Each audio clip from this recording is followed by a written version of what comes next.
est-ce que tu serais prête à donner la chance à un homme qui gagne moins d'argent que toi présentement? J'ai pas envie d'être celle qui, tu sais, on parlait un peu tantôt qui est rendu à la maison, j'aime que ce soit pas nécessairement moi justement qui aille le lead, qui prenne des décisions, tout ça. J'ai quand même aussi comme attente que j'ai pas envie d'avoir la pression financière sur mes épaules. Fait que je pense pas que ça pourrait fonctionner d'avoir quelqu'un qui, je vais dire, qui gagne pas nécessairement bien sa vie, parce qu'il y a quand même, tu sais, il y a une différence entre quelqu'un qui gagne bien sa vie, mais qui gagne moins, c'est correct.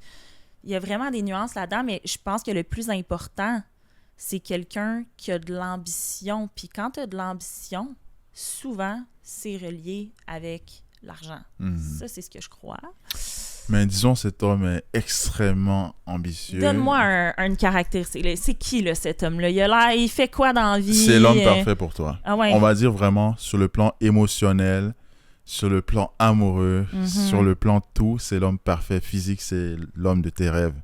Mais malheureusement, son unique condition, c'est que toute sa vie, même s'il est ambitieux, il va gagner 50% de tes revenus à vie. Genre, faut que j'y donne de l'argent pour qu'il aille faire notre épicerie, là, style. Non, si tu gagnes, on va dire si tu gagnes 100 000 $ par année, il va gagner 50 000. Donc, je ne sais pas si pour toi, tu auras besoin de le maintenir financièrement, mais je dis juste que cet homme-là va toujours gagner 50% de tes revenus. Mais j'ai pas le choix. Tu sais, mettons, là moi, ça me tente de partir en voyage. Ouais, exactement. Et là, l'homme de ma vie, là, lui, justement, si en plus de ça, il paye l'épicerie avec moi, il pourra peut-être pas se payer notre voyage. Fait que là, moi, il va falloir que j'y paye un voyage. Ouais. Non. Erika, t'as 26 ans. Oh my God, OK, tu le dis, là. Attends, mais t'as peur de ton âge ou quoi? Je comprends pas. Non, j'ai pas peur, mais je le dis rarement. Pourquoi tu dis rarement ton âge? Une croyance personnelle que l'âge vient avec expérience. Donc, l'âge vient avec l'expérience. Donc, étant donné que tu as 26 ans et tu es entrepreneur, tu trouves que dire que tu as 26 ans, c'est pas un avantage pour toi? Je pense pas. C'est pas nécessairement un désavantage, mais effectivement que c'est pas quelque chose qui va m'avantager nécessairement parce que je pense que je suis assez humble aussi pour dire que j'en ai encore beaucoup à apprendre. Fait que c'est ce qui fait que j'associe âge avec moins d'expérience, avec peut-être des fois un manque de crédibilité, malgré que je crois que je peux amener beaucoup à des gens ou whatever, tu sais. Mais, ouais. Je pense que le savoir commence par le fait que... Mais en fait, le savoir dans la vie, ça commence par la réalisation qu'on ne sait pas tout, qu'on sait moins qu'on a à apprendre. Parce que quand tu es dans une dynamique dans laquelle tu penses que tu sais tout, tu connais le monde et tout, tu vas pas absorber toutes les opportunités que tu as dans la vie qui vont te permettre de grandir en tant qu'individu. Genre, moi en tant que personne, je sais que je connais 100 fois moins que tout ce que les gens que je rencontre ont à m'apporter. Donc, c'est vraiment important d'avoir un mindset d'ouverture et d'accueillir la réalité des gens. Sinon, ça va te permettre d'apprendre certaines choses que tu n'aurais juste jamais pu apercevoir. Et aussi, ce qui est important, en fait, parfois, on pense qu'on parle à des gens plus jeunes ou plus vieux que nous et que, genre, ces gens-là n'ont rien à nous apporter, mais détrompez-vous. Là, toute personne que vous rencontrez a des choses à vous apprendre. Chaque personne est un expert dans quelque chose que vous maîtrisez absolument pas. Donc, c'est toujours important de respecter les gens en tant qu'individus et aussi de comprendre qu'eux aussi, ils ont en quelque sorte une mastery, une maîtrise dans un sujet que vous ne maîtrisez pas vous-même. Erika, c'est quoi ta plus grande peur actuellement? La mort. T'as peur de mourir? J'ai peur de mourir. C'est ma plus grande peur. Pourquoi t'as peur de mourir? Parce que je sais que j'ai tellement encore à vivre. Ouais, c'est vraiment... tu sais, mettons, quand on se met à penser de « Hey, les 12 prochaines heures, ce serait mes dernières heures » ou la prochaine semaine serait ma dernière semaine. Oh! Ok, ça te fait peur tout ça. Ouais. En fait, je viens de réaliser quelque chose un peu. T'as l'air d'être une personne extrêmement rationnelle, hein? Très rationnelle. Des fois trop. Mais en même temps, très rationnelle, mais très rêveuse aussi, dans le sens que je suis capable de voir vraiment grand, d'avoir des idées justement sur du très long terme, puis de voir justement ultimement qu'est-ce que ma vie, je veux que ce soit. Mais pour y arriver, je suis très terre à terre. Ouais. Dans le fond, tu es capable de rêver, mais aussi d'avoir le travail de faire le travail qu'il faut faire pour pouvoir atteindre ces rêves-là. Ouais. Est-ce que tu pourrais te présenter rapidement pour ceux qui sont en train de regarder ce podcast? Mais oui. Moi, je suis propriétaire d'un gym semi-privé pour femmes à Laval. Là, ça va faire 1 an officiellement que To Get Fit est 100% pour femmes. Et c'est une entreprise qui est grandissante. Puis je te dirais que je parle beaucoup justement de mon aspect professionnel parce que présentement... J'allais te piéger sur ça. Je le savais, hein? Vas-y. Parce que présentement, c'est ma grosse priorité numéro 1. Puis en même temps, mon plus gros challenge de l'accepter que le monde du travail, c'est ma priorité et c'est ce que je fais 90% de mon temps. Donc, tu es quelqu'un que les gens percevraient comme carriériste dans le sens que ta carrière avant ta vie personnelle présentement. Certainement. Est-ce que tu te fais juger par rapport à ça dans le sens que on se dit, t'as 26 ans, pourquoi tu profites pas de la vie? Pourquoi tu t'amuses pas? Pourquoi tu fais pas... pourquoi tu vas pas, je sais pas quoi, en Floride pour t'amuser comme tous les jeunes? Genre, pourquoi tu profites pas de la vie présentement et tu préfères travailler fort pour tes entreprises? Pourquoi tu fais ça? Ouais, je crois que c'est sûr que je m'entoure de gens qui comprennent ma réalité puis qui voient pourquoi je mets tous ces efforts-là puis où est-ce que je vais aller puis qui croient en moi. Fait que c'est sûr que le jugement, je l'entends probablement pas.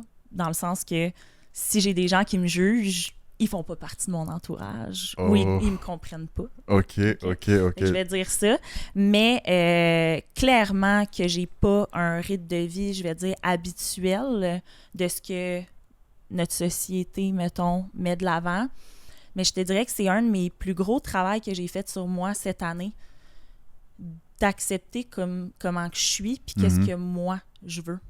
Parce que j'ai souvent été justement quelqu'un qui écoutait qu'est-ce qu'alentour de moi on faisait ou on me disait de faire. Puis je rendais ça les choses que je voulais atteindre. Mais au final, c'est pas ces choses-là qui me rendaient heureuse nécessairement. Non. Fait que la dernière année, ça a vraiment été ça, mon gros challenge d'accepter comment je suis. Puis encore des fois, oui, tu sais, j'ai des amis justement qu'ils sortent et c'est ça leur rythme de vie. Puis des fois, je me dis, Colin, moi je suis pas rendue là, je fais pas ça, ça me fait faire... Mais je me dis tout le temps, mais c'est ce que j'entendais de faire des sacrifices. Tu sais, des fois, on entend ça justement dans des podcasts ou des gens qui ont des entreprises. Va falloir que tu fasses des sacrifices pour te rendre où est-ce que tu veux. Mais moi, je considère ça comme mon sacrifice, justement. C'est où tu veux être. Tu te sacrifies pourquoi? C'est où tu veux être. Et là là. J'ai des gros objectifs. Puis c'est ça un peu mon... Je me demande quand je vais être satisfaite. Je pense pas que ça arrive parce que justement, ce qui me stimule, c'est mes projets. Et où est-ce que je voudrais être? Bien, c'est sûr que niveau professionnel, je vais dire, je veux que To Get Fit, le message, la mission qu'on a se propage le plus possible. Niveau personnel, bien, c'est sûr, c'est de continuer d'être épanouie dans ce que je fais, de me sentir heureuse. Comment je me sens en ce moment, je suis heureuse dans ma vie. Fait que je veux pas mettre des variables fixes dans le sens que il y en a que c'est comme, je veux des enfants, je veux ci, je veux ça. Oui, ultimement, j'aimerais ça me marier, j'aimerais ça avoir un conjoint avec qui j'ai une relation saine, que j'aime, qu'on se comprend, que je me sens bien avec cette personne, avec ma famille aussi, qu'on puisse continuer d'être une famille qui s'aime, d'avoir des projets ensemble et tout. Les projets me stimulent. Mais je veux pas mettre quelque chose de précis parce que je veux surtout me fier à comment je me sens. Puis je veux juste être heureuse au final. Ouais. T'es une personne très déterminée dans le sens que ça se voit vraiment que pour toi, tout ce que tu entreprends sur le plan professionnel, ça te tient vraiment à cœur. Vraiment. Mais d'autres personnes peuvent avoir la critique que la vie, c'est pas juste travailler. La vie, c'est pas juste accomplir des choses. Peut-être parfois, la vie, c'est juste se reposer. Genre juste s'asseoir, se reposer et profiter de l'instant présent, dans le sens que oui, tu as des ambitions, oui, tu veux réaliser X, Y, mais parfois aussi c'est important de vivre l'instant présent, de savourer l'instant présent et de ne pas être toujours, comment dire ça, de ne pas être toujours dans, on va dire... Le prochain step. Ouais, exactement. Ouais. C'est quoi la prochaine étape? C'est quoi ci, c'est quoi ça? C'est quoi la performance et tout? J'aimerais te demander, ça, peut-être c'est vraiment hors contexte, mais j'aime ça. C'est quoi pour toi la spiritualité? Hmm. Pour moi, la spiritualité, c'est très large. Chacun a sa définition, clairement. Moi, c'est la conscience de soi, je dirais. Puis, honnêtement, ça, de prendre des moments pour être juste reconnaissant, ça en fait partie. Comme, c'est drôle, mais hier, justement, on a fait une activité avec mes coachs qui était une séance de breathwork. OK. OK? Mhm. Puis c'était vraiment spécial. Là. Ça nous a comme amené, on dirait, dans un autre, je veux dire, un autre monde. Mhm, OK? mhm. Mais ça, de prendre des moments comme ça pour juste être conscient de soi, pour moi, c'est ça, la spiritualité. Mais je t'avoue que c'est pas nécessairement quelque chose que j'ai une définition précise. C'est large. Dans le sens que pour toi, c'est vraiment plus être reconnaissante, en fait, de ta vie présentement, en fait. Mhm. OK. Puis, Ouais. peut-être un peu de faire confiance à la vie. On dirait que, dans le sens, tout arrive pour une raison, Mhm, mhm. avec tu- des filtres. Yeah. Mais tu dis que de faire confiance à la vie et Mhm. tout. Mais de la manière que tu te décris depuis le début, j'ai un peu plus l'impression que tu es quelqu'un qui aime contrôler. Dans le sens que tu aimes savoir dans quelle direction tu t'en vas. Tu aimes que les événements se passent d'une manière X ou Y. Dans le sens que tu veux que ça va dans une telle ou telle direction. Et si quelqu'un n'est pas d'accord, cette personne-là dégage. Dans le sens que on a l'impression que tu es quelqu'un qui aime avoir le contrôle. Est-ce que c'est une bonne impression? Est-ce que c'est une... Ouais, je peux voir. Oui, j'aime avoir le contrôle, mais je pense que justement la vie t'amène aussi pourquoi tu travailles. Puis, Mhm. veux pas, des fois, tu le sens que t'es pas aligné dans les actions que tu portes, puis c'est juste de plus l'écouter, ça.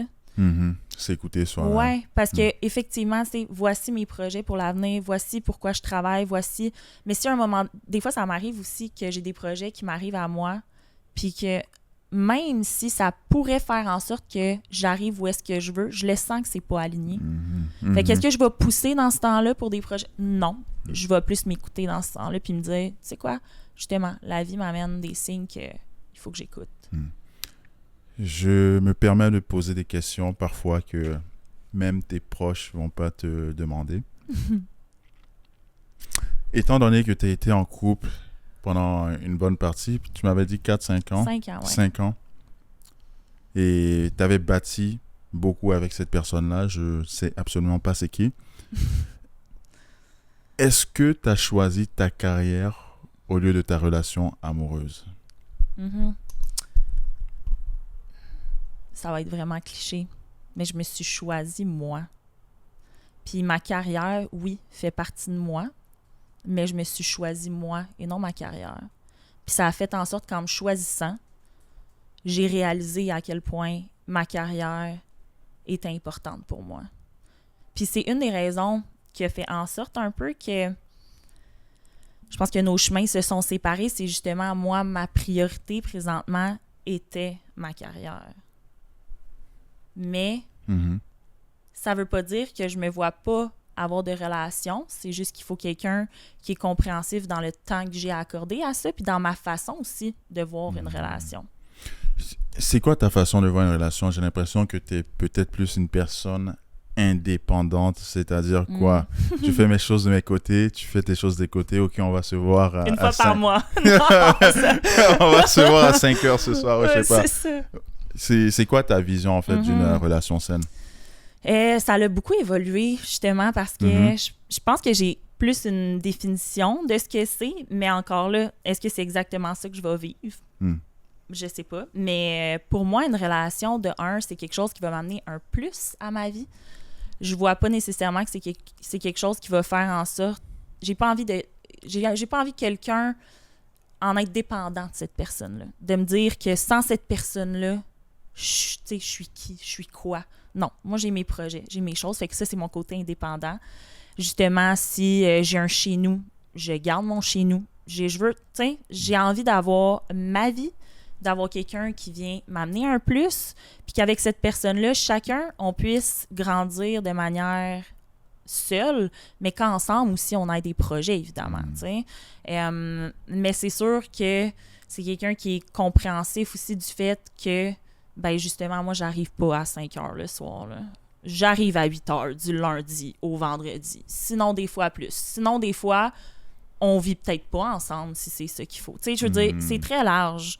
Au final, j'ai envie d'avoir quelqu'un que je sens une sécurité avec cette personne-là qui m'amène du plaisir, du bonheur, mais qui me fait aussi sortir de mon côté masculin, si on veut, parce que au travail, je suis tout le temps dans les prises de décision, je suis tout le temps dans le « let's go, on fait ça, on fait ci ». Je peux-tu arriver à la maison puis comme « hey, on s'en va manger au resto, hey, je t'amène là-bas pour la fin de semaine, hey, on fait ça ». J'ai envie de quelqu'un qui me prend en charge dans les moments que j'ai envie d'être pris en charge. Ok, dans le fond, tu veux une relation dans laquelle vraiment ça soit l'homme qui a quelque sorte le leadership dans la plupart des situations, mais que toi aussi tu peux apporter ton point de vue si je vois ça correctement. Mais aussi, tu m'as dit quelque chose qui m'a un peu frappé, parce que j'ai l'impression, tu dis que oui, on va être ensemble, j'aurai ma maison et tu auras ta maison.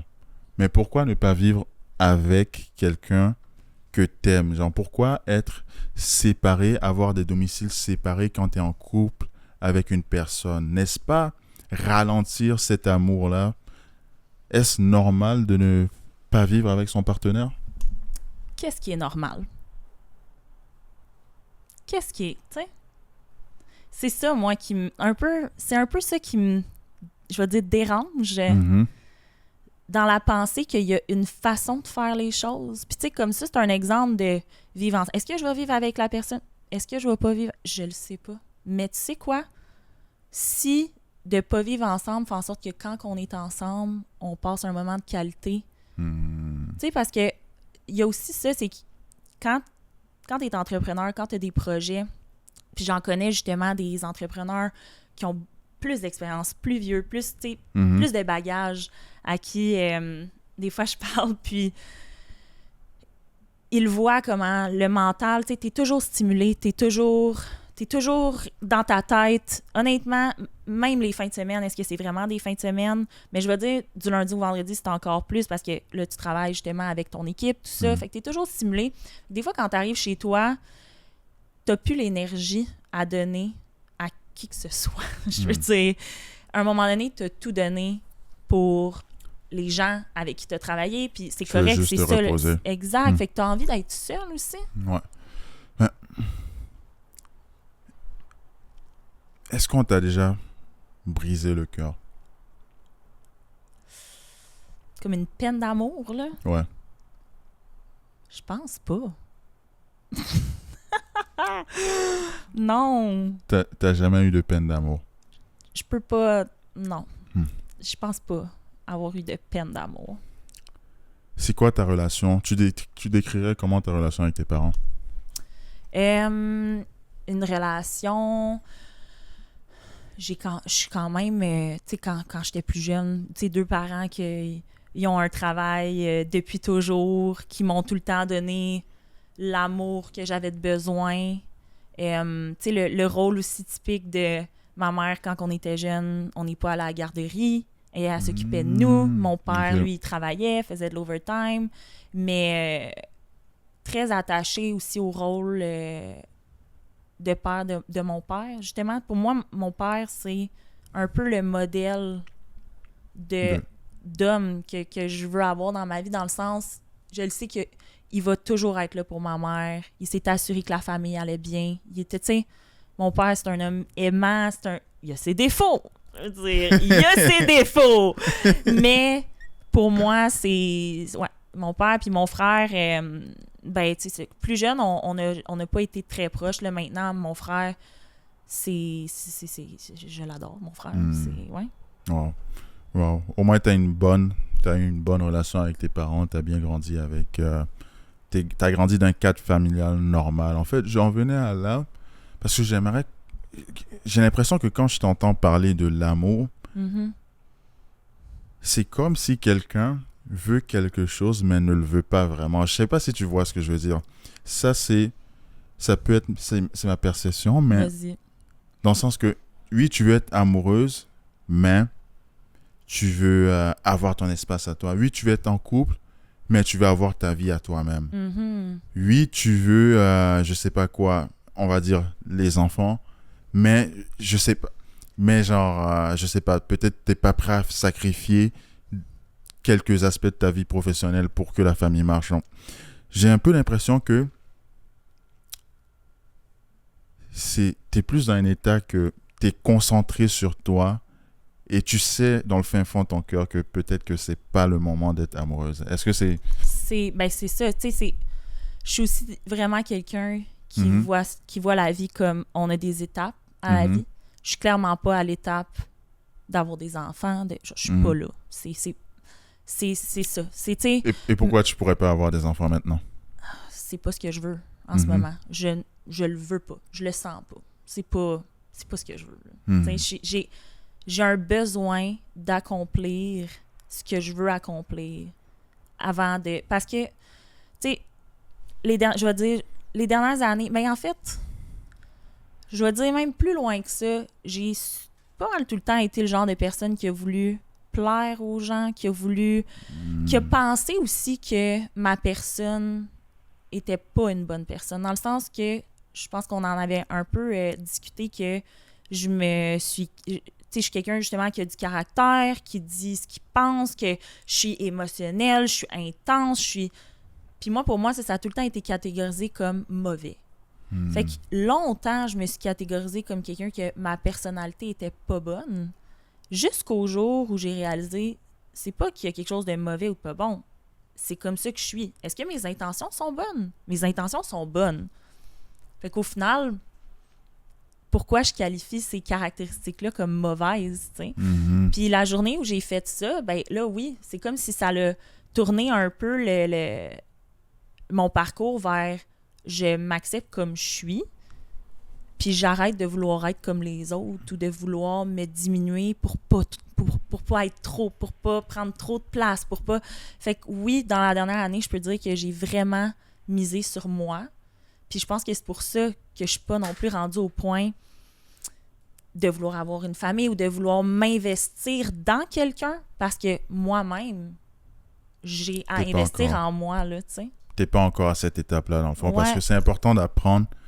En fait, avant de se mettre en couple, c'est important d'être confortable à 100% avec soi-même. C'est important de s'aimer à 100% avant d'être en couple. C'est important de se sentir prêt avant d'être en couple, parce que malheureusement, j'ai même des gens comme ça dans mon entourage, peut-être qu'ils vont se reconnaître, des gens qui sont pas capables d'être d'être seule. célibataires. Mhm. Tu penses quoi des gens qui sont pas capables d'être célibataires, que Ah! après ils ont été en couple pendant 5 ans, 2 semaines après ils ont quelqu'un d'autre, ils sont en couple pendant 3 ans, un mois après ils sont célibataires, ben genre un mois après ils sont avec quelqu'un d'autre et ainsi de suite. Tu penses quoi des Mhm. gens qui font des choses comme ça?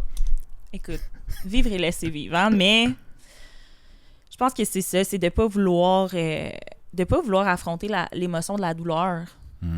Parce que Hmm. ça fait mal quand même de se retrouver seul avec soi-même. Puis, tu sais, c'est dur de réaliser aussi les choses qu'on... C'est quand même dur de faire du travail personnel, tu sais, puis de réaliser les choses que tu fais de pas correct ou que tu sais, je sais pas. Je pense que c'est quelque chose vraiment, c'est de l'évitement. Hmm. C'est de Mhm. l'évitement, puis c'est encore une fois, d'après moi, il y a une question de pression aussi, dans le sens que, mettons justement, tu te retrouves célibataire, t'as, je sais pas moi, 35 ans, OK? Là, toi, la société, ce qu'elle te dit, là, c'est à 35 ans, t'es censé être marié, t'es censé avoir des enfants, t'es censé avoir une blonde, t'es censé, tu sais, censé avoir une maison. Hey, crime, faut que je me trouve quelqu'un, là. Je peux Hmm. pas être tout seul. Toute la Tu pression sais, de la société, c'est vrai. il y a ça aussi, Ouais. là. C'est comme à un moment donné, il faut que ça avance parce que le temps, il file. Ouais, mais attends une minute. C'est parce que là, si tu te rembarques dans quelque chose, là, t'as-tu vraiment oublié la personne? Est-ce que ça te fait cheminer? Est-ce que tu t'es recentré sur toi un peu à savoir qu'est-ce que tu voulais? Qu'est-ce qui a fait en sorte que ça n'a pas fonctionné? Exactement. T'sais? Mais ça, les gens, ils veulent pas prendre ce temps-là parce qu'ils voient ça comme une perte de temps dans leur parcours. Ouais, sauf qu'après ça, tu risques de refaire la même erreur avec l'autre personne. C'est vrai. T'sais? Et c'est comme... C'est quand même drôle de voir des gens comme ça parce que tu les vois retomber dans le piège. Tu leur dis t'es en train de tomber dans un piège. Ils te disent non, c'est pas un piège. Comme, Non, elle est différente. Ouais, c'est ça. Ouais, pour les premiers mois, là. Les premiers mois, tu vas retomber dans ta lune de miel, là, mais attends une minute, dans 1 an, 2 ans, là, quand tes mêmes patterns y reviennent. Parce que je pense pas que... Ben, en fait, moi, je crois fortement qu'on est une certaine personne à la base. Puis oui, on peut évoluer, mais on peut pas changer. Ouais, je pense pas que tu peux changer pour quelqu'un d'autre. Dans le Non. sens que, ouais, tu es capable de changer certains comportements pour quelqu'un, ça c'est sûr et certain. Mais comme changer entièrement ta personnalité pour quelqu'un, c'est absolument impossible. Si tu te mets en couple avec quelqu'un et tu t'attends à ce que cette personne fasse des changements importants pour toi, ça veut dire que tu n'es pas en couple pour les bonnes raisons, tu n'es pas en couple avec la bonne personne. C'est important d'accepter les gens comme ils sont. Si quelqu'un tu t'es mis en couple avec quelqu'un et cette personne-là faisait des comportements que tu n'appréciais pas beaucoup, mais tu voulais faire changer cette personne-là, mais tu te rends compte qu'elle ne veut pas changer, c'est parce que tu as déjà fait à la base la mauvaise décision de te mettre en couple avec cette personne-là. Erika, tu donnes l'impression d'être une femme très forte mentalement, très forte physiquement, dans le sens que j'ai l'impression que t'es une personne d'acier. J'ai l'impression que t'es une femme d'acier. Et j'aime poser une question qui nous permet de nous rapprocher un peu plus des personnes qui viennent à ce podcast-là. J'aimerais te demander, c'est quand la dernière fois que tu as pleuré et pourquoi? Et pleurer de tristesse, on va dire. Ben, de un, c'est vrai que je crois que je projette je projette la force, de la confiance, puis pourtant, oui, j'ai confiance en mes capacités, oui, je sais où est-ce que je m'en vais, mais je suis quelqu'un qui est quand même très, très proche de ses émotions. Tu sais, justement, les gens proches de moi, ils savent comment je suis quelqu'un quand même sensible. Encore une fois, pour les gens qui comptent pour moi. Tu sais, mettons, si j'ai quelqu'un dans mon entourage qui va pas bien ou que ça va vraiment venir me chercher, puis je suis quelqu'un qui est vraiment proche de ses émotions. Tu sais, la dernière fois que j'ai pleuré de tristesse, my God, tristesse, je pense que ça serait l'année passée. Genre une vraie tristesse, là, mettons. Ça serait vraiment l'année passée quand j'ai réalisé que je suis toute seule. OK? J'avais tout ce qui était définition, encore une fois, selon société. Fait que, tu sais, j'avais tout ce que je voulais, si on veut. Une entreprise, mon condo, mon chien, un couple, un avenir, tu sais. Puis du jour au lendemain, tu te retrouves seule dans un domaine aussi que les gens m'associaient beaucoup à mon couple, mon entreprise. Et là, du jour au lendemain, j'avais l'impression qu'il fallait que je refasse mes preuves, si on veut, de tout ce que j'avais bâti. Mais en même temps, cette tristesse-là, justement, était due au fait que je devais me réaligner, là, puis de réapprendre à me connaître. Puis, mais je pense que ça a vraiment été un moment lourd pour moi. Puis probablement, oui, la dernière fois que j'ai vraiment pleuré de tristesse, mais en même temps, un moment tournant de ma vie aussi, tu sais. Est-ce que tu as douté de toi à ce moment-là? Est-ce que tu pensais que tu pouvais pas réussir toute seule? Ça m'a passé par la tête, oui. Ouais, je pense que si j'avais pas eu de doute, ça aurait été quasiment bizarre de pas avoir de doute. Mais je me dis tout le temps, si tu travailles fort, que tu as des bonnes intentions puis que tu mets l'énergie nécessaire, ça peut pas ne pas se placer. Mais à ce moment-là, j'avais clairement pas la clarté mentale que j'ai en ce moment. J'étais vraiment dans une période je vais dire noire de ma vie, là. De transition. Ouais. Mais pourquoi ta dernière relation s'est terminée? Tu me parlais de tu t'es choisi toi-même et tout. C'est qui a laissé qui? C'est moi. Est-ce que tu regrettes parfois d'être célibataire présentement? Est-ce que tu regrettes d'être célibataire? Non. Non. J'ai jamais regretté mon choix. Ça, c'est difficile à dire, je vais dire, mais jamais. Je suis quelqu'un, quand je prends une décision, tu l'as dit au début, je suis rationnelle, tout est pensé. Ça veut dire que si je prends une décision, elle est pensée, je suis prête à accepter les répercussions positives comme que négatives, mais le regret, c'est vraiment rare que j'ai ressenti du regret dans ma vie. Je me dis, tu sais, ouais, vraiment rare que j'ai ressenti du regret. Ça, en fait, ça prouve que tu réfléchis vraiment beaucoup avant de prendre tes actions. Donc, ça veut dire que c'était vraiment dans cette époque-là ce que tu pensais qui allait être la meilleure option pour toi. Et je vois que ça se passe bien pour toi présentement. Mais j'aimerais pivoter en fait sur un autre sujet. Parce que tantôt, on parlait un peu de nutrition. Étant donné que toi, tu es un peu plus dans ce domaine-là de tout ce qui est entraînement, santé et tout, est-ce que tu te connais quand même en nutrition? Oui. Ouais. Explique-nous c'est quoi la nutrition en fait en 2-3 mots pour quelqu'un qui ne connaît pas un peu c'est quoi le domaine. La nutrition, là, c'est un domaine qu'on se fait bombarder au niveau marketing, je veux dire, de fausses informations. Puis c'est difficile de trouver la vraie information. Puis je pense que c'est facile de se perdre aussi dans ce domaine-là. Mais l'alimentation, pour moi, c'est de nourrir ton corps de la meilleure façon possible pour avoir de l'énergie, être en santé, puis être au meilleur de tes capacités. Ça ressemble à quoi pour toi? Pour toi, présentement, ça ressemble à quoi de nourrir son corps? C'est quoi les bonnes habitudes pour nourrir son corps correctement? Parfois aussi, j'aime changer de tangente dans mon podcast parce que je trouve que j'ai quand même aussi le devoir d'aider les gens qui regardent dans certains aspects de leur vie. Si certaines personnes ont des petites expertises dans d'autres choses, c'est quand même intéressant de leur montrer un peu comment ils peuvent améliorer certains aspects de leur vie. Donc, en tant que coach pour toi, c'est quoi la bonne façon de nourrir son corps? Un point important, la compréhension. Il y a peu de gens qui vont comprendre l'alimentation. On veut tout rapidement, on a envie de suivre quelque chose, suivre une structure alimentaire, suivre une diète, suivre un... Est-ce que tu comprends l'alimentation? La majorité des gens, ils comprennent pas c'est quoi des macronutriments, ils savent pas comment lire leurs étiquettes nutritionnelles. C'est la base. Non. Puis pourtant, peu de gens apprennent aux gens comment le faire. Nous, c'est notre mission, c'est notre vision, c'est d'amener aux femmes la capacité de comprendre l'alimentation. Mais c'est quelque chose qu'on veut pas ou on fait pas parce que c'est long, ça demande du temps, ça demande de l'énergie. Moi, je veux ça rapide. Ouais, mais la rapidité amène souvent l'échec.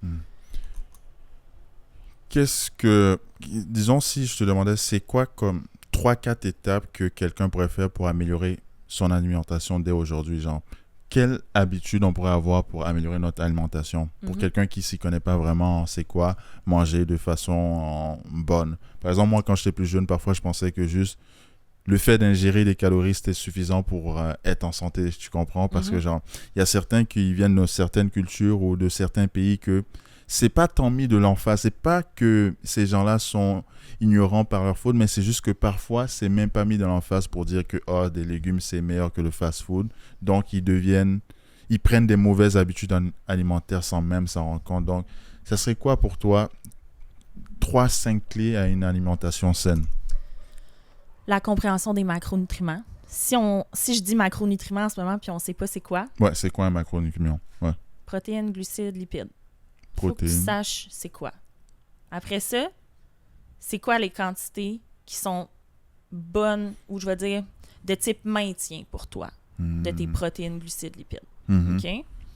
Après ça, troisièmement, là, on parle même pas de qualité alimentaire. Là. On parle vraiment juste comprendre les macros, avoir tes quantités, l'appliquer, parce que c'est difficile à appliquer, puis je pense que c'est là que tu te mets à le comprendre. Mhm.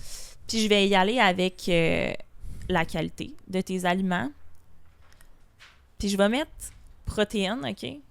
Plus, mais genre, parce que il y a vraiment la majorité des gens qui consomment pas assez de protéines. Oh, OK. ok, à ce point-là, parce qu'il y a beaucoup de gens qui aiment manger de la viande et tout, là, donc ça m'étonne que tu dis qu'il y a beaucoup de gens qui mangent pas assez de protéines dans leur diète. Je parle, on va dire, des gens du Québec présentement, mais est-ce que tu peux m'expliquer un peu plus c'est quoi les glucides et les lipides? Juste expliquer un peu plus ça, parce que je pense que les gens ont quand même une bonne connaissance de c'est quoi des protéines, mais c'est quoi des glucides, c'est quoi des lipides? Parce que pour nous, on va dire les gens qui nous entraînons pas beaucoup, on va dire des gens qui explorent pas tant la nutrition, c'est quoi ça? Ouais. Ben, tu sais, les glucides, c'est clairement la catégorie que la majorité des gens consomment le plus ou le moins. Ce que je veux dire, c'est qu'une femme, justement, qui va vouloir perdre du gras, va souvent associer les glucides à prendre du gras. Fait qu'elle va être du genre à couper les glucides. Ou, ben justement, c'est l'autre extrême, c'est du genre, à tous les soirs, ben on a la tendance à se faire des assiettes de pâtes pour souper, t'sais. Est-ce que l'assiette de pâtes est mauvaise? Non, mais encore une fois, c'est une question de quantité. Si on mange juste des pâtes, mais qu'il n'y a pas de protéines, ben c'est là, justement, Le problème. on a un déséquilibre, puis que ça fait en sorte qu'après ça, on a toujours faim. Puis que, tu sais, fait que je te dirais qu'au niveau des glucides, souvent, on le définit comme énergie. Ça va donner de l'énergie. Fait que souvent, on va les mettre autour des entraînements. On va miser, justement, à avoir une portion qui n'est pas nécessairement la majorité de ton assiette, dépendamment de c'est quoi ton objectif. Est-ce que je peux donner c'est quoi des exemples de glucides? Tu as dit des pâtes. Ouais. Pâtes, avoine, pain, en typique patates, riz, fruits. Techniquement, les légumes aussi. Les légumes font partie des glucides. Vermicelle de riz. OK. Donc, ça serait important de faire un mix entre ces sources de glucides-là, mais aussi les accompagner de protéines, légumes aussi, et aussi des lipides. Les lipides, de ma compréhension, les lipides, c'est le gras, non? Mm-hmm. Oui, essentiel pour tout ce qui est cellules hormonales, mais tu sais, encore là, c'est ça, c'est que les lipides, on va en retrouver aussi dans d'autres aliments. Fait que, par exemple, un typique, c'est le beurre de noix ou le beurre d'arachide. On va se dire, mais il y a des protéines dans le beurre d'arachide. Oui, mais c'est pas une protéine, c'est un gras. Fait que, des avocats, dans les viandes grasses. Fait que, tu sais, ça, c'est une autre chose. Si on mange tout le temps juste de la viande grasse, ben on a plus de lipides là-dedans. Fait que, c'est d'avoir un bel équilibre de tout ça. Quand on en est conscient, qu'on a des quantités à atteindre, c'est là qu'on réalise souvent « Oh, OK, je suis débalancé dans ma journée. » Parce qu'il y a comme un débalancement qui fait que tu as des déficits. Ça peut faire en sorte que parfois tu as trop d'énergie et parfois tu n'as pas assez d'énergie. Mais tu penses quoi de ceux qui ont des diètes, on va dire, de type vegan, je mange pas de viande, je mange pas X, je mange pas Y. Tu penses quoi des... On va dire c'est quoi? Tu penses quoi des véganes, en fait, en tant que coach? Je ne suis pas là en train de les... On n'est pas là en train de les juger pour dire ça c'est moral ou immoral, mais strictement d'un point de vue alimentaire. Tu penses quoi de ceux qui s'empêchent de manger de la viande, mais ils sont assez en santé pour manger de la viande? Honnêtement, j'en pense pas grand-chose. Dans le sens que, au final, tu fais qu'est-ce que... Dépendamment de la raison pourquoi tu le fais. C'est sûr que, personnellement, est-ce que je serais végane? Non. Mais je crois qu'au final, c'est niveau de transformation alimentaire, c'est ça qui est peut-être difficile quand tu es végane. Là. Tu te retrouves à manger, dans le fond, plein d'aliments qui sont transformés pour venir combler des macronutriments ou des trucs. Fait que c'est là peut-être que j'ai plus de misère. Mais tu sais, question morale, question whatever. Tu sais, j'ai pas tant d'opinion, je vais dire, là-dessus, mais c'est sûr que si ça a un impact sur justement ta santé, ton énergie, tout ça, ben là, c'est là que je serais comme, pourquoi tu fais ça, tu sais? Parce que tu fais ce choix-là, mais parfois, ça peut avoir un mauvais impact sur ta santé, en fait. Parce que le problème avec certains types de diètes, c'est qu'on transforme trop, on utilise trop des nutriments transformés. Donc, ça fait en sorte que, pensant qu'on fait quelque chose d'extraordinaire pour notre santé, on est en train d'ingérer des choses qui sont littéralement des poissons, des poisons. Il y a quelque chose qui est naturel et tu manges quelque chose qui est super transformé en te disant que ça c'est meilleur pour la santé, mais c'est pas vraiment meilleur pour la santé. Tu m'as dit quelque chose que je trouvais assez curieux. Tu dis tu donnes des conseils nutritifs pour des femmes. Mais nous, en tant qu'hommes, pourquoi tu exclus les hommes là-dedans? Je vous donne pas la chance de travailler avec nous. Je t'avouerais Pourquoi que... tu préfères te spécialiser sur la gente féminine et pas les hommes? Mais je pense que quand tu te concentres... Tu sais, la femme et l'homme sont complètement différents niveau corps. Là. Si on se fie scientifiquement parlant, c'est complètement différent.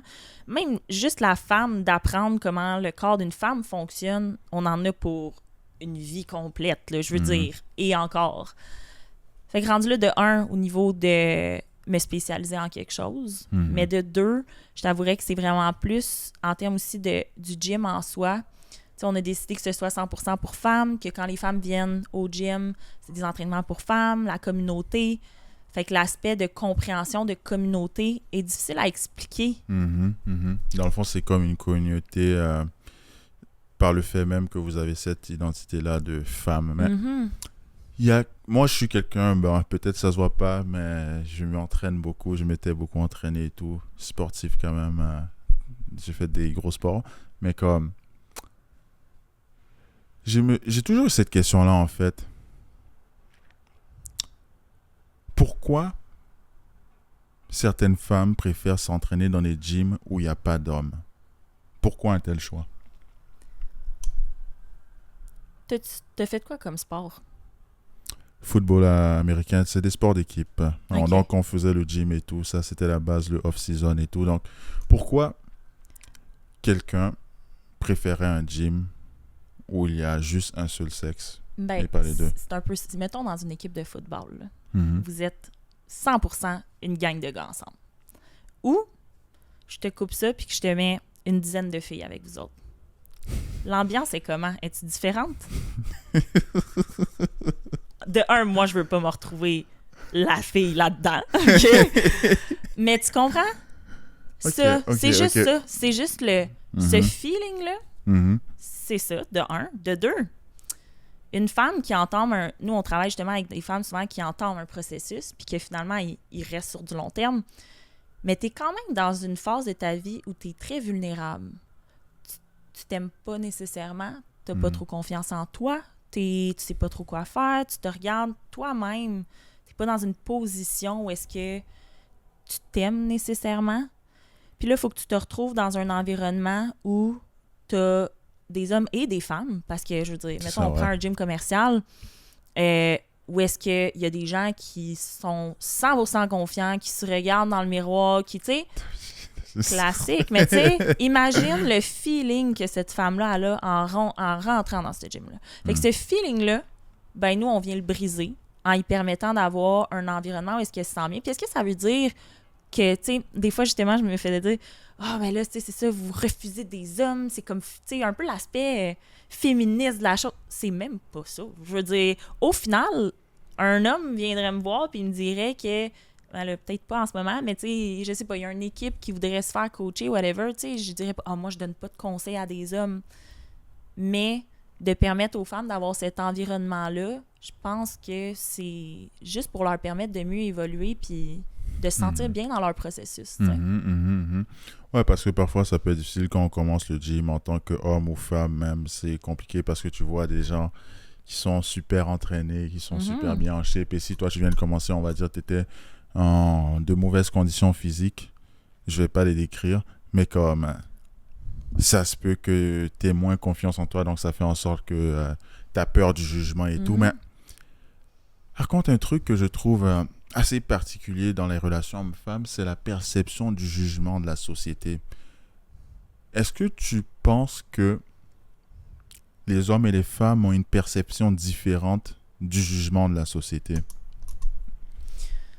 Je pense pas hommes et femmes, dans le sens que, tu sais, d'après moi, il doit y avoir des hommes qui ont une perception du jugement de la société comme une femme là, ou tu sais, vice-versa. Je pense que chaque personne a une perception différente. Mais c'est sûr que généralement, une femme va peut-être avoir des idées ou des généralisations face à la perception d'un homme, justement, dans un gym, par exemple. Parce que, veux pas, c'est le message aussi qu'on met de l'avant, que ce soit sur les réseaux ou, tu sais, c'est quand même... On en parle. C'est rare. On parle de quoi? C'est quoi la perception que, on va dire, la plupart des femmes ont sur les hommes au gym? Ben justement, c'est genre, je rentre au gym puis je me sens regarder. Est-ce que vraiment les hommes la regardent ou elle a tellement cette perception-là qu'en rentrant, elle voit que quelqu'un la regarde? Mais est-ce que l'homme a vraiment une mauvaise intention ou whatever? Ben, je dirais peut-être pas, là, tu sais. Mais elle rentre avec cette perception-là. Fait que c'est sûr que ça l'aide pas. Ça crée sa réalité. En fait, ce qui est beau de la vie, c'est que ta vision de la vie va souvent créer ta réalité. Pourquoi? Parce que si tu essaies de trouver quelque chose, si tu te concentres sur quelque chose, tu vas toujours voir cette chose-là et ça va toujours devenir une réalité. Donc, si tu penses que la vie est belle, ta vie va être belle. Si tu penses que ta vie est pas belle, que c'est horrible, ta vie va être horrible et ça sera pas beau. Donc, on crée toujours notre réalité. Donc, si déjà là, tu rentres dans un endroit avec des complexes, avec des perceptions, malheureusement, la plupart du temps, tu vas être capable de concrétiser ces complexes-là parce que tu vas toujours trouver quelque chose qui va ressembler à ça et tu vas dire c'est ça, même si parfois ce n'est pas la réalité. Ça ne veut pas dire que je suis en train de dire que ça n'existe pas, mais je dis juste que parfois notre propre cerveau nous joue des tours face à ce qu'on perçoit dans le monde. Tu dis que pendant la discussion, tu m'as dit que tu t'aimes beaucoup ton père. Ça serait quoi la plus grande leçon que tu as appris de ton père?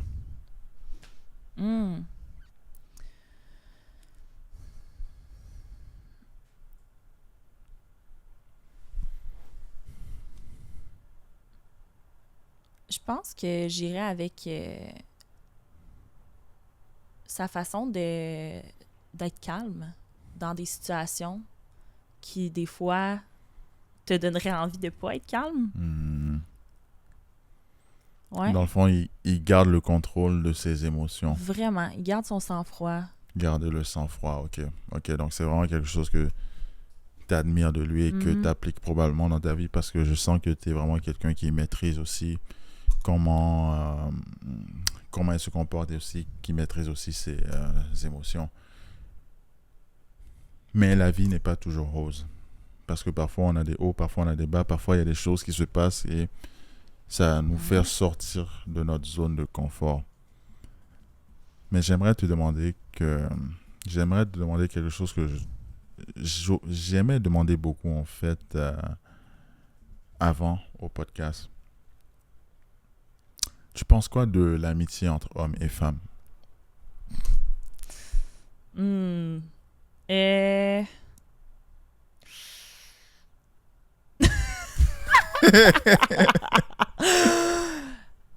Écoute, l'amitié homme-femme, ça dépend vraiment de ta situation, de un. Ok. J'ai des amis hommes, mais c'est... Ouais, j'ai des amis hommes, des très bons amis même, mais je pense que ça dépend vraiment de l'intention derrière la relation. Ouais, parce que... Ouais, je t'avoue que c'est une question qui me... Je pense que... Non, je pense que j'y crois. Tu sais quoi? J'y crois. Pourquoi tu doutais si tu y crois tant? C'est ça. Ouais. Ce que je veux dire, c'est que... Ouais, ça dépend vraiment ça dépend de ton intention, de ta maturité. Puis, je vais dire aussi mais, tu sais, du type de relation, dans le sens que tu le sens quand les intentions sont pas... tu sais? Mais je pense que c'est vraiment... Tu le sens quand quelqu'un est pas là nécessairement pour des intentions amicales. Ouais. Puis c'est sûr que... Ce que je crois pas, par contre, voilà, c'est si il s'est déjà passé quelque chose, là. Puis là, après ça, tout d'un coup, tu deviens ami, là. Puis là, tu tombes en couple, t'es « Ah ouais, mais lui, c'est mon ami depuis longtemps. C'est-tu passé quelque chose? Ah ouais, mais ça fait longtemps. » Ouais, mais non, là. Est-ce que toi, t'es quelqu'un de jalouse? Non, je pense pas. T'es pas jalouse comme personne? Non. T'as jamais été jalouse, même avec tes ex et tout? T'as Non. jamais. J'ai jamais vécu non plus de situation qui aurait pu me rendre jalouse, je pense. Mhm, Tu sais, mhm. mettons, justement, je sais pas, je suis en couple, puis, ben, tu sais, la personne s'en va avec une amie, justement, qui s'est déjà passé quelque chose au restaurant. Je trouverais ça bizarre. Mais mettons, Est-ce que tu l'accepterais? je pense pas. Ok. Je pense pas. Ouais. Je l'accepterais si, tu sais, c'est sûr que dans mon cas, mettons que j'étais avec quelqu'un qui a son entreprise, qui a des relations entreprise, Professionnel. amis, tu sais. Ça, j'en ai là, plein, là, des amis qui sont aussi partners, tout ça. Je veux dire, si mon chum m'empêcherait d'aller chez ces gens-là ou de... Ça serait problématique, là. Fait que c'est la même affaire pour lui. Mais je pense que, justement, t'acceptes aussi qu'est-ce que tu t'attends qu'il soit accepté de ton côté. Il y a des limites qui peuvent pas être franchies. Ouais, parce là. qu'il y a certains qui ont des doubles standards dans le sens que, genre, moi j'ai le droit d'avoir des amis hommes, mais mon copain n'a pas le droit d'avoir des amis femmes. Non, mais ça, Donc, ça marche pas, là. Tu sais, ça marche ouais, pas. ça, c'est des très, Voyons. très gros doubles standards. En tant que femme très ambitieuse, qui a des compagnies et tout, donc je suppose que l'argent, ça serait un facteur dans le sens, dans les relations futures, dans le sens que, genre, probablement que plus tes entreprises seront en santé, plus il y aura beaucoup d'argent. Donc, il y a des fortes chances que tu gagnes probablement plus d'argent que ton partenaire amoureuse. C'est quoi le rôle de l'argent dans le couple? Et est-ce que tu serais prête à donner la chance à un homme qui gagne moins d'argent que toi présentement? J'aime que tu dis qu'il y a des fortes chances qu'il gagne moins que moi.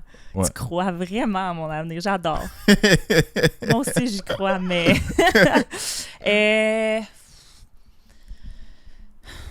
Encore là, il y a des nuances, tu sais. Mhm. Parce que je pense que... Pour moi, l'argent a quand même tout le temps été synonyme de sécurité. Mhm. J'ai pas envie d'être celle... tu sais, on parlait un peu tantôt qui est rendu à la maison, j'aime que ce soit pas nécessairement moi, justement, qui aille le lead, qui prenne des décisions, tout ça. J'ai quand même aussi comme attente que j'ai pas envie d'avoir la pression financière sur mes épaules. Fait que je pense pas que ça pourrait fonctionner d'avoir quelqu'un qui, je veux dire, qui gagne pas nécessairement bien sa vie, parce qu'il y a quand même, tu sais, il y a une différence entre quelqu'un qui gagne bien sa vie, mais qui gagne moins, c'est correct. Il y a vraiment des nuances là-dedans, mais je pense que le plus important, c'est quelqu'un qui a de l'ambition. Puis quand tu as de l'ambition, souvent, c'est relié avec l'argent. Ça, c'est ce que je crois. Mais disons, cet homme est extrêmement ambitieux. Donne-moi une caractéristique. Là. C'est qui, là, cet homme-là? Il fait quoi dans la vie? C'est l'homme parfait pour toi. Ah ouais. On va dire vraiment sur le plan émotionnel, sur le plan amoureux, sur le plan tout, c'est l'homme parfait. Physique, c'est l'homme de tes rêves. Mais malheureusement, son unique condition, c'est que toute sa vie, même s'il est ambitieux, il va gagner 50% de tes revenus à vie. Genre, faut que j'y donne de l'argent pour qu'il aille faire notre épicerie, là, style. Non, si tu gagnes, on va dire si tu gagnes 100 000 $ par année, il va gagner 50 000. Donc, je ne sais pas si pour toi, tu auras besoin de le maintenir financièrement, mais je dis juste que cet homme-là va toujours gagner 50% de tes revenus. Mais j'ai pas le choix. Tu sais, mettons, là moi, C'est ça me tente l'homme de de ta partir en vie. voyage. Ouais, exactement. Là, l'homme de ma vie, là, Ouais. lui, justement, si en plus de ça, il paye l'épicerie avec moi, il pourra peut-être pas se payer notre voyage. Fait que là, moi, il va falloir que j'y paye un voyage. Ouais. Non. Hey, garde, écoute bien, là. Moi, là, j'ai déjà du monde à gérer. On est une équipe que je veux que ces filles-là, justement, on évolue ensemble, ça grandisse, ça vient avec un revenu. Je m'attends à ce que chez nous, mon conjoint, ben, Colin, on part en voyage. Ah, tabarouette, t'as déjà booké les billets d'avion. C'est pas genre, il m'envoie le lien en texto puis il faut que je passe le paiement, là, tu sais. OK. J'exagère, là, mais tu sais, c'est ça. Je crois pas, mais en même temps, il y a l'autre point, par contre, que tu sais, je suis quand même consciente, mettons, qu'en ce moment, c'est ça, mais qu'il y a des projets pour l'avenir qui vont, tu sais, qu'il y a juste besoin d'avoir quelqu'un aussi qui croit en lui. Exactement. Ça, c'est différent. Ouais. Fait que c'est pour ça que Donc, je dis la formule d'ambition, tu sais, c'est très est vraiment important, importante. Mais c'est ça, je dis aussi que on dirait que parfois les gens ne veulent pas réaliser que tu peux être très ambitieux dans la vie, mais ça se peut que juste ton domaine, ça donne pas autant d'argent que d'autres domaines, donc ça fait en sorte que tu es limité à un type de salaire toute ta vie. Dans le sens, il va augmenter avec le temps, mais ça sera toujours 50% de tes moyennes parce qu'on va dire que tu es une personne exceptionnelle, toi. Donc, tu donnerais pas la chance à un type, à ce genre d'homme-là que malheureusement, il va juste gagner 50% de ton salaire. J'aimerais vraiment voir dans quel domaine t'es limité. Je pense pas que t'as des limites dans rien. Puis tu sais, l'affaire, c'est que j'ai pas non plus, par contre, la vision tu sais, un peu déconnectée de genre, justement, tu sais, reste que je suis quand même jeune, moi. En ce moment, je suis pas non plus au stade que je veux être à 35 ans, mettons, ou, tu sais, côté salarial, il y a rien non plus qui est en sécurité. Exactement, là, tu sais, il y a ça exactement, aussi, ouais. là. Fait que je pourrais pas, je me trouverais vraiment... C'est contre mes valeurs de dire, mettons, en ce moment... Ah, tu sais que moi, un homme qui gagne ça, non, genre, je veux qu'il me fasse vivre, je veux si... Non, c'est complètement... ça serait contre mes valeurs de dire ça. Mais je pense que c'est vraiment... Il y a une grosse situation... Tu sais, il y a une grosse mise en contexte qui doit être fait. Puis oui, c'est une caractéristique à prendre en considération. Ouais. Ça va être la première fois que je demande ça, alors. Mais je pense que c'est un bon truc parce que la plupart du temps, je dois te l'avouer, comme 99% des femmes disent... Non, je veux pas être avec un homme qui gagne moins que moi. Je suis pas là pour juger ça positivement ou négativement. C'est la vie. Je l'accepte. Je suis qui? Je suis un homme. Si vous, les femmes, vous avez une telle préférence, je suis qui pour dire c'est bon ou c'est mauvais? Je l'accepte. C'est juste normal. C'est la vie. Pourquoi un homme qui gagne plus d'argent devrait te choisir toi, alors? Ben, c'est une très bonne question. Puis tu vois, c'est exactement pour ça aussi que je mets de la nuance dans cette réponse-là, parce que présentement, moi, il me faut quelqu'un qui croit en moi. Parce que je suis pas où est-ce que je vais être dans 5 ans. Moi, en ce moment, là, je me considère en train de monter une montagne. Là. Puis c'est le sommet de la montagne, d'après moi, je ne vais jamais l'atteindre. Ben, je vais tout le temps avoir des nouvelles idées, des nouveaux projets, des changements. J'ai besoin de quelqu'un qui croit en moi. Fait que veux pas, puis comme je viens de dire aussi, je m'attends des autres, tu sais, à qu'est-ce que moi aussi, je m'attends d'eux, mais dans le sens que, fait que moi aussi, je suis prête à croire en quelqu'un. Puis ça, ben c'est une réalisation que j'ai faite que dans la vie, il y a des choses qui arrivent qui font en sorte que tu n'es peut-être pas où est-ce que tu devrais être, mais que si tu as la vision d'où est-ce que tu veux aller, tu peux t'y rendre. Puis ça, j'y crois. Fait que exactement pour ça qu'en ce moment, mettons, il y en a probablement des hommes qui ont de l'argent qui doivent se dire « Ah, mais ouais, mais tu sais, elle a son gym à Laval. » Ou je sais pas, tu sais, qui minimise peut-être ce que je fais. Mais celui qui va croire en moi, il regrettera pas. Parce que de m'avoir suivi dans ce chemin-là, puis de m'avoir vu évoluer, ça, j'ai confiance 100% en moi que je vais arriver où est-ce que je veux. Mais on sait jamais ce qui peut arriver dans la vie. Du jour au lendemain, tu peux tomber à... Tu sais, fait que l'amour aussi là-dedans est important. Là. Quand t'aimes quelqu'un, si quelqu'un se retrouve du jour au lendemain, il perd son travail, mais crime, il faut que tu crois aux compétences de la personne. Vrai, hein? Parce que cette personne-là, si tu as confiance en elle, même si du jour au lendemain, elle se retrouve avec 50 000, 20 000, 30 000 par année, mais tu le sais que cette personne-là, elle a les compétences pour se sortir de la merde. Wow. Puis ça, notre génération, je pense qu'on met ça de côté à cause des réseaux sociaux. Parce qu'on veut justement, tu sais, les femmes, souvent, ils voient l'argent, cet homme-là réussit. Ouais, sauf que si tu arrives juste au moment où il réussit, je pense que la qualité de la relation est vraiment différente de si tu as quelqu'un qui t'a permis de croire en toi puis d'arriver au point de ta réussite. J'adore ce que tu viens de dire dans les dernières phrases, dans le sens que la qualité de la relation est impactée par rapport au fait que vous vous êtes connus tôt ou tard dans le stade de la réussite du partenaire masculin. Et les hommes, en fait, on tient vraiment à cœur ça, dans le sens que on veut être avec une femme qui a cru en nous, dans le sens que on veut être avec quelqu'un qui nous a vus dans le bas et là on est en haut et on est avec cette personne-là. On veut pas être avec les filles qui viennent juste là yo, je suis le gros gars, j'ai réussi ici, ça. Non, on veut être avec quelqu'un qui a bâti avec nous et on veut profiter avec ces femmes-là qui ont cru en nous quand personne ne croyait en nous. Donc c'est vraiment très important de bien choisir sa personne parce que quand tu arrives à un certain niveau de succès, C'est triste, mais on dirait que Ah, là, ça les pop gens... de partout, là. Exactement, ça vient de partout, mais malheureusement, c'est pas de la qualité.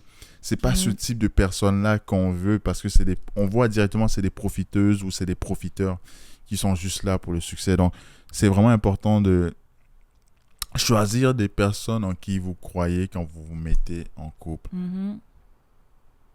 Pourquoi tu n'as pas appliqué ce propre conseil dans ta relation passée, ou est-ce que c'était différent? Oh wow, tu me surprends avec tes questions quand même. Écoute, je l'ai appliqué. Je le voyais peut-être pas pour l'avenir. Je voyais pas que on allait se rendre où est-ce que je voulais. Je vais dire ça comme ça.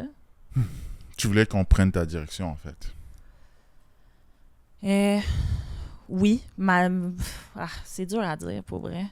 Comme j'ai ma direction, je voyais pas nécessairement qu'ultimement ça allait se rendre dans justement que les deux on allait évoluer dans la même direction. Ok. Dans le sens que parfois il faut. Mais c'est sûr que honnêtement, la raison de notre séparation est pas ça. Tu comprends? Dans le sens que c'est une variable qui fait partie de comment est-ce que moi je vois une relation, mais est-ce que ça a été ce qui a fait en sorte que je suis avec la personne? Non. Dans le sens que je pense qu'au-delà de ça, c'est juste qu'on était deux personnes qui n'étaient pas faites pour être ensemble. Point. Puis il y a ça, là. Dans un couple, c'est pas juste non plus. Vous aimez juste plus. Exact. Vous aimez juste plus. Ouais. C'est quoi l'amour? C'est quoi être amoureuse pour toi? L'amour, c'est quelqu'un qui, pour moi, va m'amener le sentiment de sécurité, de réconfort, de confiance en l'avenir, de plaisir. Pour moi, c'est léger, l'amour. C'est la partie de la vie, justement, qui t'amène, oui, évidemment, des périodes plus difficiles, mais c'est quelqu'un avec qui tu te vois surmonter n'importe quelle étape. Épreuve dans la vie. Hein? Épreuve. Et en toute franchise. Ouais. Avec toi-même. Mm-hmm. Est-ce que tu penses que tu mérites d'être aimé présentement? 100%. Je mérite d'être aimée. Mais est-ce que je me l'accorde? Je pense pas. Pourquoi tu te l'accordes pas? Je pense beaucoup aux autres, je pense beaucoup à l'avenir, je pense beaucoup à... Mais tu sais, pour moi, c'est con, mais juste dater, c'est une perte de temps pour moi. C'est rough, hein? Pourquoi c'est une perte de temps? Parce que je peux tellement faire des choses qui vont me faire plus avancer en ce moment, côté carrière. Fait que, puis tu sais, justement, j'ai l'impression que de trouver le genre d'homme que je veux, c'est quand même, tu sais, parce que j'ai l'impression que le type d'homme que j'aimerais avoir, c'est des hommes qui sont aussi vraiment occupés, tout ça. Est-ce qu'il y a le temps, justement, aussi, lui, de regarder ces sites de rencontres? Tu sais, moi, je suis tout le temps au gym, je sors rarement. Fait que, tu sais, je pense que je vois ça comme quelque chose de difficile de trouver mon genre de personne. Mais, ouais. Donc, tu vas trouver ton mari au travail ou c'est je suis dans un gym pour femmes. Oh, c'est ça. SOS. Ok, c'est ça, c'est vrai en plus. C'est ça, là. C'est ça, ok, mais ok. Wow. Ouais. Ok. Je suis Bonne pas là chance. pour dire que ta stratégie est optimale ou pas optimale, mais c'est sûr et certain que si tu recherches vraiment d'avoir l'amour, c'est sûr et certain qu'à un moment donné, tu vas devoir faire plus d'efforts pour créer ce contexte-là, créer cette atmosphère qui va faire en sorte que tu vas être plus amoureuse. Donc, te donner plus de temps aussi parfois. Je ne dis même pas même de tomber amoureuse, mais peut-être plus de temps de prendre soin de toi dans le sens que, oui, on est toujours en train de travailler, même si ton travail, c'est la passion. Parfois, c'est important de juste prendre le temps et se reposer. Mais je le fais, mais tu sais, le problème, c'est que quand je prends du temps pour moi, je le fais avec mon entourage, avec mes amis, tu sais, ma famille. C'est sûr que, tu sais, mettons, je vais bruncher un dimanche matin, ça m'étonnerait que ce soit là que je rencontre l'homme de ma vie. Là. Fait que, tu sais, c'est dans le sens que mes activités aussi pour prendre soin de moi me font pas nécessairement rencontrer des nouvelles personnes. Fait que, tu sais, de plus en plus, j'ai des activités où, tu sais, je me limite pas à rencontrer Mais c'est sûr que je considère ma réalité peut-être un petit peu plus difficile. Puis ça, c'est peut-être des croyances, mais je pense que je dégage une certaine indépendance. Tu sais, moi, d'aller vers quelqu'un, aller demander le numéro à un homme, mettons. Non. Moi, là, non. T'as jamais cruisé, et pour les Français, dragué un homme de ta vie? T'as jamais cruisé un homme de ta vie? Si je l'ai fait, ça devait être à chier. Je m'excuse du terme, mais... Ah non, moi, pour vrai, il faut que tu me vois au moins 2-3 fois là, avant que je sois ma personnalité. Tu sais, quand... Là, j'aurais dit le mot intense, mais je suis quelqu'un que j'adore déconner, j'aime rire, j'aime être avec mon monde. Tu sais, mettons, les filles au gym qui passent les journées avec moi, ils te diraient « Eri, c'est un personnage. » Mais quand tu me rencontres les premières fois, c'est pas cette facette-là de moi que tu vois, fait que je suis gênée. Les gens, souvent, ils me disent « Mais non, mais t'es gênée. » Toi, je suis comme « Tabarouette, tu m'as pas vu, toi, dans ma réalité. » Non, je suis vraiment pas gênée. Mais face aux hommes, je suis gênée. Genre, j'irai pas vers un homme. Moi, je me dis, si je pense à un manque de confiance, peut-être. S'il y a un intérêt, il va venir vers moi. Il va venir me voir. Puis là, il vient pas. Ou, tu sais, je le regarde même pas parce que je suis gênée. Fait que, ouais, à travailler. OK. C'est plus compliqué, mais je pense qu'aussi, ça aussi, c'est plus la nature féminine et masculine, dans le sens que les femmes sont parfois moins confortables d'aller approcher un homme qu'elles trouvent beau, et les hommes, même si parfois ils sont inconfortables, ça leur dérange pas de se faire rejeter sauvagement par une fille. Sauvagement! Non, parce que c'est vrai, parce qu'il y a des filles qui sont très, on va dire, poliment, très méchantes quand elles rejettent un homme, mais je dis pas que tous les hommes approchent de la bonne manière, donc c'est normal de rejeter très méchamment quelqu'un qui approche très méchamment. Mais comme, c'est certain que les hommes, on a plus tendance à aller...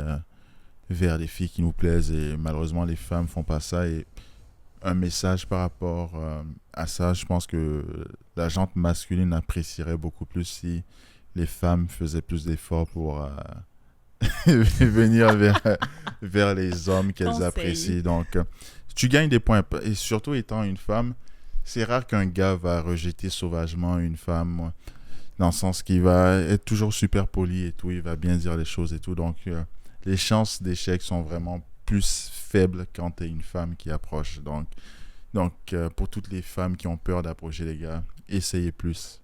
Ça va pas vous tuer. Erika, ça serait quoi ton message pour ceux qui ont écouté ce podcast jusqu'à présent et on va dire qu'ils veulent bâtir un mindset d'acier? Ça serait quoi ton message pour eux, pour ceux qui veulent avoir en fait un growth mindset? Éloigne-toi de tous les bruits qu'il y a autour, puis prends un moment pour savoir qu'est-ce que toi tu veux. Puis ça a l'air vraiment de base, mais on est tellement influencé par notre entourage, les réseaux, ce qu'on voit, ce qu'on entend. Mais c'est tellement faux, ces choses-là. Puis ça, je le réalise de plus en plus que les réseaux sociaux, justement, on voit le beau, là, mais quand tu réalises le derrière de certaines histoires, là, c'est horrible. C'est horrible. Puis j'en connais, là. J'ai des histoires en tête que je suis comme, si tu savais. Mais ça, on est nourri par ça, on se dénigre à cause de ça, puis on se met à faire des décisions selon ce qu'on voit, ce qu'on entend. Fait que prends le temps là, de vraiment inscrire qu'est-ce que toi tu veux. Puis toi, ce que tu veux, ça peut être justement des choses de base, ça peut être des choses extrêmes, ça peut être des choses banales, mais une fois que tu as ces points-là, ramène-toi toujours à ces points-là, puis pose-toi la question, est-ce que je suis alignée avec mes points à moi? Pas les points que je vois sur les réseaux. Ouais. J'aurais pas pu mieux le dire. Merci encore une fois pour tous ceux qui ont regardé. N'hésitez pas de partager à votre famille, votre entourage, vos amis, vos collègues même, vos boss si vous voulez. Et sur ce, à la prochaine.